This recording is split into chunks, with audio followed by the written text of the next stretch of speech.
This morning, lawmakers will be back at the state capitol for the start of the legislative session. They'll be making decisions on things that could impact you and your family. Your reporter Taylor Knight live in Hartford now for us. Taylor, good morning. So how's that federal funding impacting our state budget? Well, in just a few hours, those lawmakers will be back here at the Capitol behind me, and they are getting right to work. Connecticut has already lost millions of dollars in federal funding. And starting today, lawmakers will have to figure out how to deal with that and how to pay for important priorities.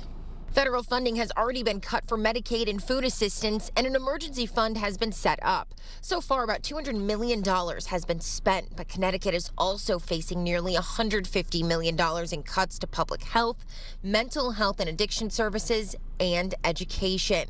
Governor Ned Lamont says federal funding right now is erratic and was asked what should happen with that emergency fund.